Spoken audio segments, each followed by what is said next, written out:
Hi students, 12th class, chapter number 5 व्युत्क्रम आव्यूह एवं रेखिक समीकरण inverse of matrix and linear equation के बारे में अपन पढ़ रहे थे। इसके मैंने 4 वीडियो कंप्लीट कर दिए हैं। 5वां वीडियो आपके सामने है। मैंने कहा था बेटा ये चैप्टर 4 मार्क्स का बोर्ड में आता है, एक क्वेश्चन 1 मार्क्स का, एक क्वेश्चन 3 मार्क्स का आता है। तो ये लास्ट टॉपिक है इसका, क्रेमर नियम।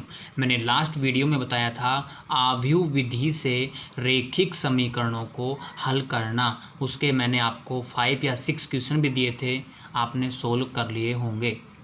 हम या तो बेटा एग्ज़ाम में क्रेमर नियम का क्वेश्चन आता है या फिर आव्यूह विधि का, इन दोनों में से एक क्वेश्चन 100% बोर्ड के एग्ज़ाम में पूछा जाता है।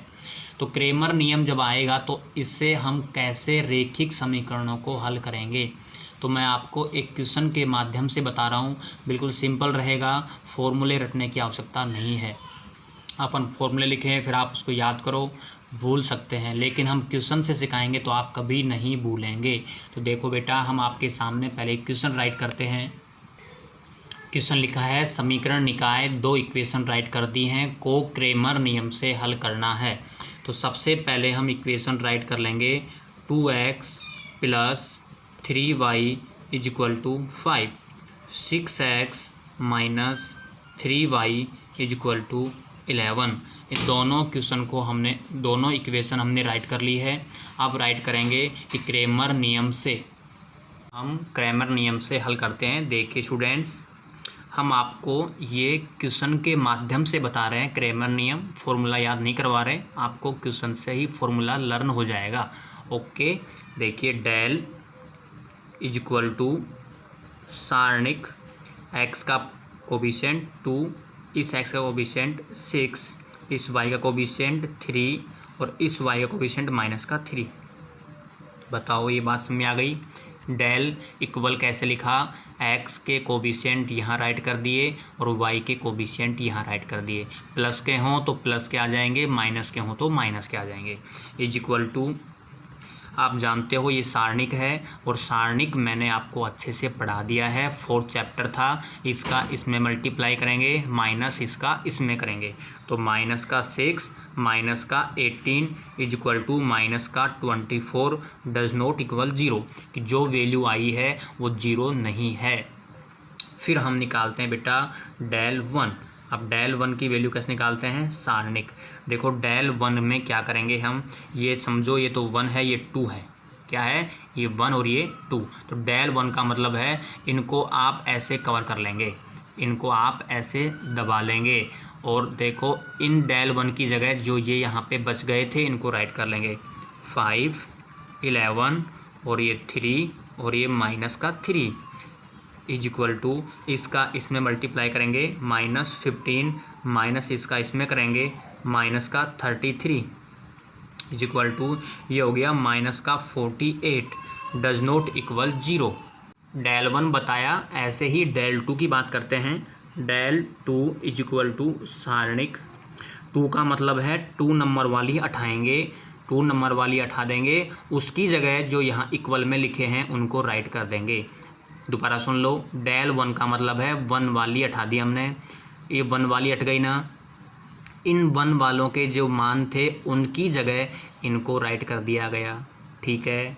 अब डेल 2 का मतलब है 2 वाले हटा दो, 2 वाले हटा दो, इनकी जगह कौन आएगा बेटा, इनको उठा के रख दो, ठीक है। तो देखो आपके सामने क्या क्या आएगा, 2, 6, 5, 11 सारणिक = इसको 11 दूआ 22 -6 पंजू 30 = -8 डज नॉट इक्वल 0।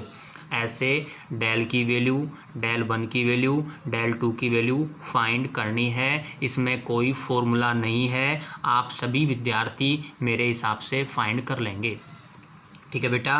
क्योंकि 2/2 का सारणिक आप जानते हो, इसका इसमें गुणा करते हैं माइनस इसका इसमें करते हैं, जो वैल्यू आएगी उसको लिख देना डज नॉट इक्वल 0, कि 0 नहीं आ रही। क्यों लिखना है सुनो। अब इसके आगे न्यू पेज में सोल्व करना है, मैं यहीं पे सोल्व करता हूँ आपको, क्योंकि यहाँ वैल्यू दिख रही है। क्रैमर नियम से सूत्र होता है x is equal to del 1 upon del is equal to del 1 की वैल्यू माइनस की 48, डेल की वैल्यू माइनस की 24, माइनस से माइनस कैंसिल, ये आ गया 2, तो x की वैल्यू 2 आ गई। ऐसा क्रैमर नियम से x इक्वल टू फॉर्मूला होता है डेल 1 अपॉन डेल। बेटा सिमिलरली y इक्वल टू होता है डेल 2 अपॉन डेल। डेल 2 की वैल्यू आपके सामने है -8, डेल की वैल्यू है -24, माइनस माइनस प्लस हो गया, कैंसिल हो गया, और 1 अपॉन 3, यह आ गया y की वैल्यू 1 अपॉन 3। अंडरलाइन कर देंगे, यहाँ भी अंडरलाइन कर देंगे। x एंड y की वैल्यू फाइंड हो चुकी हैं। अब आपको चेक करना हो कि x और y की वैल्यू करेक्ट हैं या रॉन्ग हैं। आप x और y को यहाँ पुट करके देख लें। यहाँ पुट करने पे राइट हैंड आता हो 100% करेक्ट है। ऐसा क्वेश्चन बोर्ड में पूछा जाता है। या तो बोर्ड में आएगा क्रैमर नियम वाला या फिर आएगा आव्यूह विधि वाला।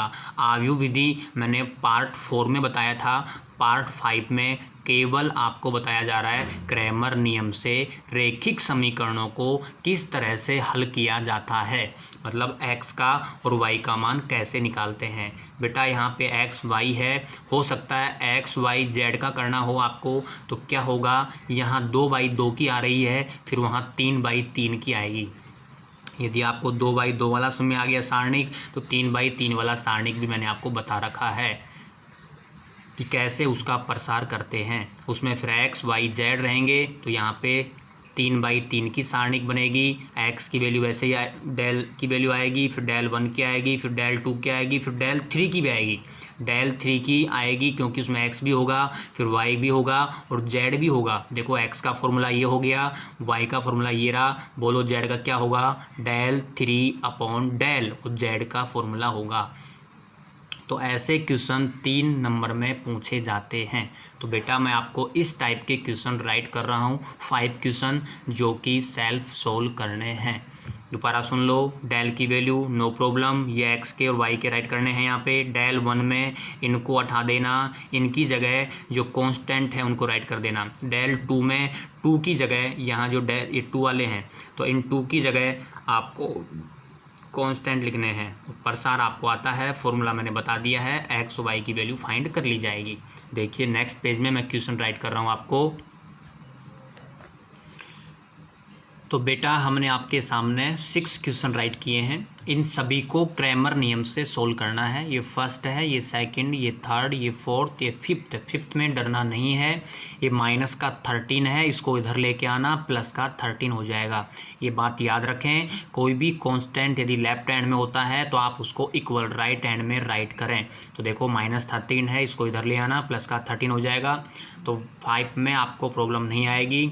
मैंने 6 क्वेश्चन है, उसमें आपकी बार x भी दिया है, y भी दिया है और z भी दिया है। तो एक क्वेश्चन मैं आपके सामने ये भी सोल्व कर देता हूँ। देखिए बेटा, यहाँ राइट करेंगे क्रैमर नियम से। क्रैमर नियम से समीकरण निकाय को हल किया जा रहा है। मैं आपको यहीं पे राइट हैंड में सोल्व कर देता हूँ, इसी पेज में। आप नेक्स्ट पेज में सोल्व कर लेना। देखिए मुझे डेल की वैल्यू राइट करनी है, सारणिक। अब आपके सामने दिख रहा है x का कोफिशिएंट 2 है, y का 1 है, z का -1 है। तो बेटा यहाँ पे आ गया 2, यहाँ पे 1, यहाँ पे -1। इसी प्रकार से 1 -1 1 1 -1 1 1 2 1 1 2 1। और इसका प्रसार आप सभी जानते हैं, इसका प्रसार कर लिया जाएगा। जैसे यहाँ से करेंगे R1 के अनुदिश, एक बार फिर समझा रहा हूँ। 2 आ गया ब्रैकेट, इसकी पंक्ति को, इसके स्तंभ को छोड़ दिया जाएगा, इन चारों को, फिर इसका इसमें माइनस इसका इसमें, तो -1 -2 फिर माइनस का 1, इसकी पंक्ति छोड़ देंगे, इसकी पंक्ति और स्तंभ छोड़ देंगे, तो 1 को 1 से किया 1 -1 प्लस, फिर -1 आ गया -1, फिर ब्रैकेट 2 1 जा 2 प्लस 1, तो ये हो गया माइनस का 3 यानी माइनस का 6, ये हो गया 0, ये हो गया माइनस का 3 यानी आ गया माइनस का 9, डज नॉट इक्वल 0।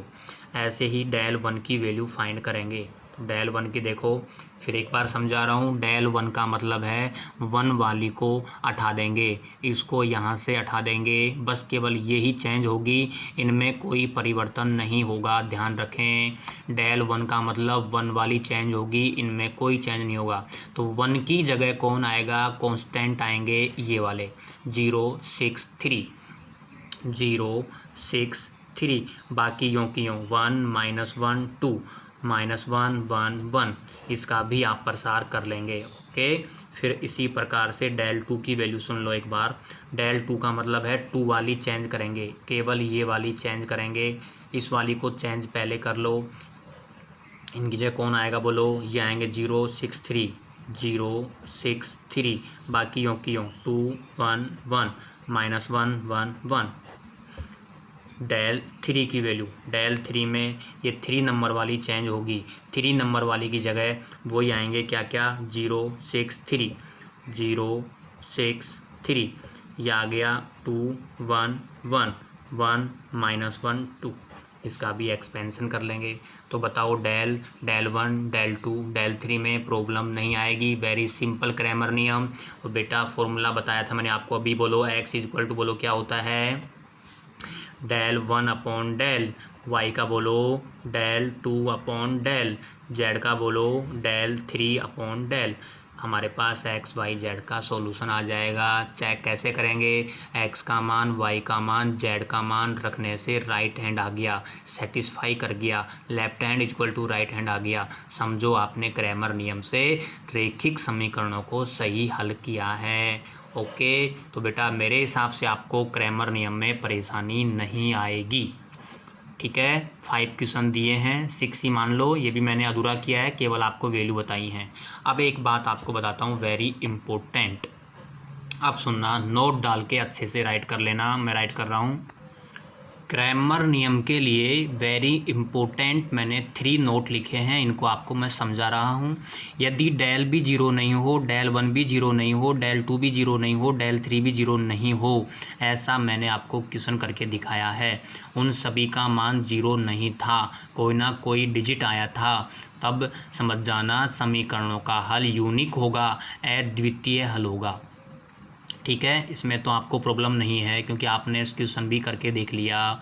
अब बात करते हैं इसकी, यदि डेल का मान 0 आ जाएगा, जब डेल 0 आ जाएगा तो x का फॉर्मूला क्या होता था, x equal to del one upon del, और जब हर में 0 हो जाएगा तो 0 से भाग देंगे तो इसका मतलब क्या आएगा, इनफाइनाइट आएगा। तो इसलिए समझ जाना यदि डेल 0 आ गया तो समीकरण निकाय का हल संभव नहीं होगा, डेल 0 आ गया तो हल संभव ही नहीं होगा। और तीसरा नियम, यदि डेल 0 आ गया और del one, del two, del three में से भी एक शून्य आ गया, यहाँ तो 0 नहीं थे, लेकिन यदि इनमें से कोई भी एक दो यदि 0 आ जाते हैं तो उसके अनंत हल होते हैं। ये आपको मैंने 3 नोट राइट किए हैं। तो आपका ज़्यादातर क्वेश्चन इसी का पूछा जाता है, फिर भी कोई क्वेश्चन आ जाए कि जिसमें डेल ही 0 आ जाए तो आप फिर देखना, यदि डेल 0 आ गया और ये 0 नहीं आते हैं तो हल संभव नहीं होगा। और इनमें से भी यदि कोई 0 आ जाता है, 1 में से, 2 में से, 3 में से, तो उसके अनंत हल होते हैं।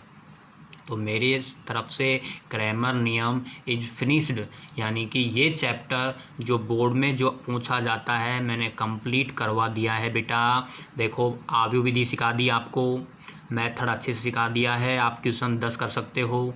क्रैमर नियम मैंने अच्छे से आपको सिखा दिया है, फॉर्मूला नहीं रटवाया है, क्वेश्चन के माध्यम से क्रैमर नियम से रैखिक समीकरणों को हल करना बता दिया है। ओके, और मैंने आपको ए इनवर्स व्युत्क्रम आव्यूह कैसे फाइंड करते हैं, एड जॉइंट ए सहखंडज आव्यूह कैसे ज्ञात करते हैं, व्युत्क्रमणीय आव्यूह क्या होती हैं, अव्युत्क्रमणीय आव्यूह क्या होती हैं, त्रिभुज का क्षेत्रफल कैसे निकालते हैं, संरेख होता है तो क्या करते हैं, इस चैप्टर का मैंने कंप्लीट विवरण आपको दे दिया है। बुक आपके पास है, आप बुक से देख के क्वेश्चन सोल्व कर सकते हैं। लगभग पूरे क्वेश्चन मैंने करवा दिए हैं, फिर भी कोई क्वेश्चन बच गया होगा तो मैं आपको नेक्स्ट वीडियो में उन क्वेश्चनों को सोल्व कर दूंगा। तो आप यहाँ तक का काम कंप्लीट कर लें। यानी कि आपका एक चैप्टर और फिनिश हो गया है। तो बेटा जितने भी चैप्टर मैंने करा दिए हैं 10 या 9 जो भी हो गए हैं, काउंटिंग आप देख लेना, ये चैप्टर आपको 100% क्लियर करने हैं। ये मत सोचना कि बोर्ड सिलेबस कम कर देगा, लेकिन ये टॉपिक आपको पढ़ने ही होंगे, आपको फ्यूचर में काम आएंगे। तो ये आपने जो पढ़ा है वो बेकार नहीं जाएगा। ठीक है बेटा, चैप्टर नहीं हटेंगे, चैप्टर के मध्य से कोई टॉपिक हट सकता है, लेकिन आप तो पूरा 100% ही पढ़ें। ओके, फिर मिलते हैं हमसे आपको नेक्स्ट वीडियो में। Bye bye.